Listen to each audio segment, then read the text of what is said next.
नमस्कार, मैं हूं पंकज भार्गव। दोपहर के 2 बजने को है, आप देख रहे हैं न्यूज 18 इंडिया। सुप्रीम कोर्ट में एसआईआर प्रक्रिया के खिलाफ दायर कई याचिकाओं पर आज सुनवाई हुई, जिनमें कोर्ट ने इलेक्शन कमीशन को नोटिस जारी किया। केरल सरकार ने स्थानीय निकाय चुनावों का हवाला देते हुए एसआईआर को स्थगित करने की मांग की है। जस्टिस सूर्यकांत, एसपीएन भट्टी और जॉय माल्या बागची की पीठ ने इन याचिकाओं पर सुनवाई करते हुए मामला 26 नवंबर के लिए सूचीबद्ध किया। कुछ याचिकाओं में एसआईआर नोटिफिकेशन को ही चैलेंज किया गया, चुनौती दी गई है।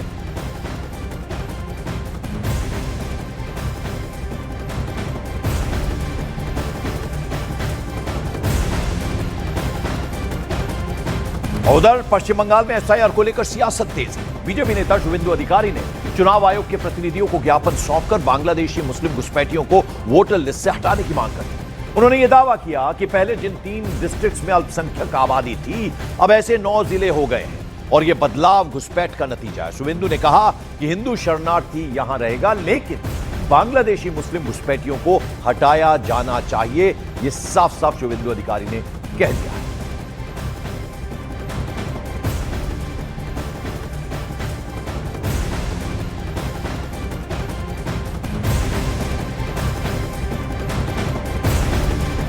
बंगाल में पहले 3 डिस्ट्रिक्ट में माइनॉरिटी ज्यादा था, अभी 9 डिस्ट्रिक्ट में ज्यादा। ये सब बांग्लादेशी मुस्लिम घुसपैठिया है। ये लोग को वोटर लिस्ट से डिलीट कर देना चाहिए और बीजेपी सरकार आएगा तो बांग्लादेशी घुसपैठिया शरणार्थी यहाँ रहेगा, हिंदू शरणार्थी। जो बांग्लादेशी मुस्लिम घुसपैठिया उसको बाहर निकलने का काम गुजरात किया, दिल्ली किया, हरियाणा किया, हम लोग भी करेंगे। बीजेपी ने पश्चिम बंगाल की मुख्यमंत्री ममता बनर्जी पर तीखा हमला बोला। गौरव भाटिया ने कहा कि ममता बनर्जी अराजकता और गुंडागर्दी का प्रतीक बन चुकी है और बंगाल में जंगल राज यानी ममता राज चल रहा है। इसके साथ ही आरोप यह भी लगा दिया कि ममता बनर्जी घुसपैठियों के वोट के सहारे चुनाव जीतना चाहती हैं, इसीलिए उनके लिए लगातार नर्म रुख अपनाती है। साथ ही गौरव भाटिया ने यह भी कहा कि घुसपैठियों के लिए ममता का दिल भर आता है, जबकि कानून व्यवस्था लगातार पश्चिम बंगाल में बिगड़ती जा रही है। यह कहना था गौरव भाटिया। तो ममता बनर्जी जी, कान खोल के सुन लीजिए। देश संविधान से चलता है और अगर देश के निर्वाचन आयोग ने फैसला लिया है कि एसआईआर होगा 12 प्रदेशों में, तो वो होकर रहेगा। इससे अगर आपकी कुर्सी हिल रही है और आप ये जान गई हैं कि अगली बार आप सत्ता में नहीं आएंगी, तो ये डर अच्छा है। इस बीच पश्चिम बंगाल के गवर्नर सीवी आनंद बोस ने मुख्यमंत्री ममता बनर्जी द्वारा एसआईआर को लेकर चुनाव आयोग को लिखी चिट्ठी पर अपना रिएक्शन दिया, प्रतिक्रिया दी। बोस ने कहा कि एसआईआर लोकतांत्रिक प्रक्रिया का महत्वपूर्ण हिस्सा है, जिसका उद्देश्य फ्री और फेयर चुनाव सुनिश्चित करना है। साथ ही उन्होंने यह भी कहा कि अगर सीएम ने कुछ खामियों की ओर इशारा किया है तो उन्हें गंभीरता से लिया जाना चाहिए। राज्यपाल ने भरोसा जताया कि सीईसी ज्ञानेश कुमार एक अनुभवी और संतुलित अधिकारी हैं और ममता बनर्जी की शिकायतों पर उचित कार्रवाई सुनिश्चित करेंगे। ये भरोसा उन्होंने दिलाया।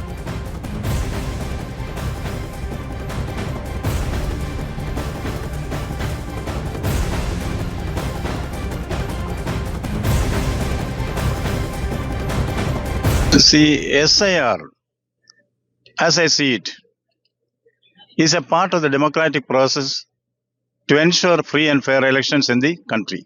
But if the CM has pointed out certain defects in that, that is also to be considered very, very seriously. And I'm sure that Ganesh Kumar is a seasoned bureaucrat, civil servant, who has a balanced mind. I'm sure that the complaints raised by the Honorable Chief Minister will also be looked into by the Election Commission. Ultimately, SIR is a process which leads to the common objective of a free and fair election in the country. और इससे पहले पश्चिम बंगाल की CM Mamata Banerjee ने चुनाव आयोग को चिट्ठी लिखी है, जिसमें उन्होंने बंगाल में चल रहे एसआईआर को तुरंत रोकने की अपील की। ममता बनर्जी ने अपनी चिट्ठी में लिखा कि बंगाल में एसआईआर से बीएलओ पर बहुत ज्यादा दबाव पड़ रहा है, प्रेशर पड़ रहा है और लोगों की मुश्किलें ऐसे में बढ़ रही हैं। ममता बनर्जी के बाद पश्चिम बंगाल में नेता विपक्ष शुभेंदु अधिकारी ने भी मुख्य चुनाव आयुक्त ज्ञानेश कुमार को चिट्ठी लिखी। उन्होंने अपनी चिट्ठी में वेस्ट बंगाल में हो रहे एसआईआर को नहीं रोकने की अपील की। शुभेंदु अधिकारी ने अपनी चिट्ठी में ममता बनर्जी के तमाम दावों को खारिज कर दिया और कहा कि एसआईआर रोकने वाली ममता कौन होती है? सत्ता खोने के डर से ममता हंगामा कर रही है।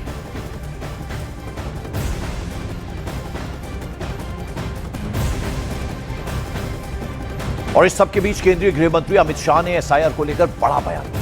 उन्होंने कहा कि एसआईआर देश को सुरक्षित करने के लिए है, एक एक घुसपैठियों को चुन चुन कर देश से बाहर करेंगे।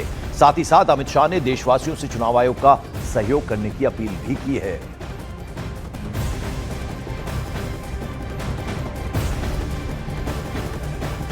कुछ राजनीतिक दल एक घुसपैठिया हटाओ का जो अभियान है इसको निर्बल करने में लगे हैं, और वो राजनीतिक दल चुनाव आयोग द्वारा जो एसआईआर की प्रक्रिया चल रही है, मतदाता सूची का शुद्धिकरण जो चल रहा है, इसका खिलाफत कर रहे हैं।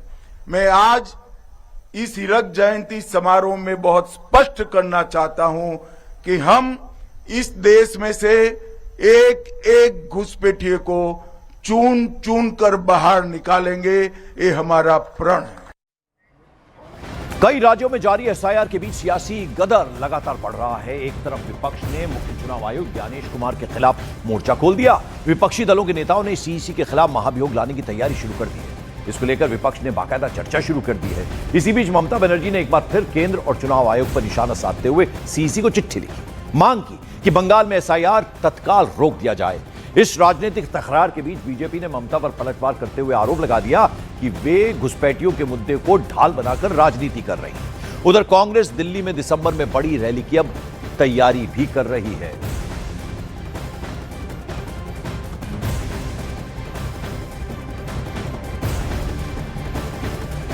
और एसआईआर के मुद्दे पर इलेक्शन कमीशन और इंडिया गठबंधन के बीच तलवार खिंच गई। विपक्ष यानी ऑपोजिशन अब मुख्य चुनाव आयुक्त के खिलाफ महाभियोग प्रस्ताव लाने की तैयारी में जुट गया और शीतकालीन सत्र में महाभियोग प्रस्ताव ला भी सकता है। तो यानी दोनों तरफ से तैयारियां चल रही हैं और विपक्ष ने जो है वो शीतकालीन सत्र में महाभियोग प्रस्ताव लाने की तैयारी पूरी तरह से कर ली है। शीतकालीन सत्र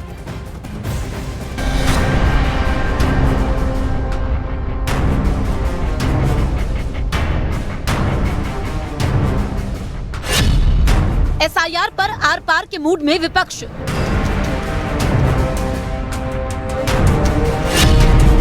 मुख्य निर्वाचन आयुक्त के खिलाफ विपक्ष का हल्ला बोल।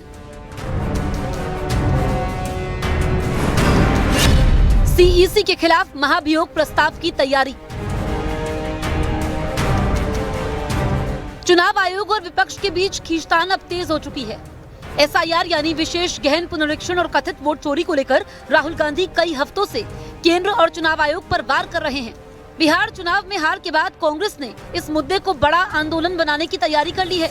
चुनाव आयोग और इंडिया गठबंधन के बीच बढ़ी नई टकराव की लकीरों के बाद अब विपक्ष मुख्य चुनाव आयुक्त ज्ञानेश कुमार के खिलाफ शीतकालीन सत्र में महाभियोग प्रस्ताव लाने की तैयारी में जुट गया है। कांग्रेस ने इसके लिए सहयोगी दलों के साथ चर्चा शुरू कर दी है। हम जो लाएंगे वो इलेक्शन कमिश्नर के खिलाफ लाएंगे, जो एक कॉन्स्टिट्यूशनल अथॉरिटी है। ये इलेक्शन कमीशन तो कॉन्स्टिट्यूशनल अथॉरिटी है ही नहीं, ये तो बीजेपी का वर्कर है। अब उसके खिलाफ क्या लाओगे आप महाभियोग का प्रस्ताव? चलिए टेक्निकली लाना चाहिए, उससे डिबेट अच्छी होगी, लेकिन जो आदमी अपने आप को जनता का, सरकार का, संविधान का सेवक ही नहीं मानता है, वो लॉयलिस्ट है उनके प्रति जिन्होंने उसको बनाया है, उस व्यक्ति के प्रति आप क्या लाओगे? कांग्रेस की सक्रियता को बिहार चुनावों के बाद उठे विवादों से भी जोड़कर देखा जा रहा है, जहां विपक्ष ने मतगणना में देरी, अधिकारियों की कथित भूमिका और पारदर्शिता पर गंभीर सवाल उठाए थे। कांग्रेस का कहना है कि लोकतांत्रिक प्रक्रियाओं को लेकर जनता का भरोसा कम नहीं होने देना चाहिए और सीईसी को इन सवालों पर खुले मंच पर जवाब देना चाहिए। चुनाव आयोग से विपक्ष की अदावत इसलिए भी है क्योंकि विपक्ष चुनावी प्रक्रियाओं की पारदर्शिता पर सवाल उठाता रहा है। उसे ईवीएम और मतदाता सूचियों को लेकर असंतोष है। बिहार चुनावों में मतगणना को लेकर विवाद भी चुनाव आयोग से असहमति का एक मुद्दा है और विपक्ष को लगता है कि चुनाव आयोग जवाबदेही से बच रहा है। इसी बीच कांग्रेस ने दिसंबर के पहले हफ्ते में दिल्ली के रामलीला मैदान में एसआईआर के खिलाफ बड़ी रैली का ऐलान कर दिया है, लेकिन इंडिया ब्लॉक के बाकी दल इसमें शामिल होंगे या नहीं, इस पर अभी सस्पेंस बना हुआ है, क्योंकि कुछ कांग्रेस नेताओं का मानना है कि इसको लेकर देश भर में करोड़ों लोगों के हस्ताक्षर कांग्रेस ने करवाए हैं, इसीलिए ये रैली कांग्रेस की होनी चाहिए। जबकि दूसरा पक्ष चाहता है कि संसद के पिछले सत्र के समय जिस तरह से पूरा इंडिया गठबंधन सड़कों पर था, उसी तरह से संयुक्त शक्ति प्रदर्शन होना चाहिए।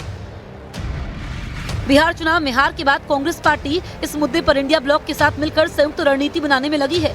आंकड़ों के मुताबिक विपक्ष के लिए मुख्य चुनाव आयुक्त के खिलाफ महाभियोग पास करवाना नामुमकिन है। फिर भी महाभियोग लाने का मकसद SIR और चुनाव आयोग को संसद के अंदर घेरना और बाहर एकता का मैसेज देना है। ममता बनर्जी, अखिलेश यादव, लेफ्ट, स्टालिन और शिवसेना उद्धव गुट भी SIR और कथित वोट चोरी पर पहले ही सवाल उठा चुके हैं।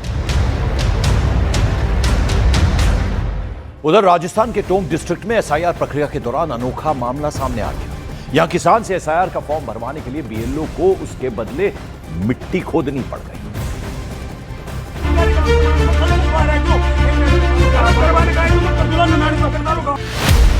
राजस्थान के टोंक में SIR का फॉर्म भरवाने की मशक्कत। किसान से SIR का फॉर्म भरवाने के लिए BLO ने खोदी मिट्टी। देश के अलग अलग इलाकों में विशेष गहन पुनरीक्षण यानी SIR का काम कितना टफ है, उसकी एक तस्वीर आई राजस्थान के टोंक जिले से। यहाँ एक किसान से SIR का फॉर्म भरवाने के लिए BLO को सड़क पर मिट्टी तक खोदनी पड़ गई।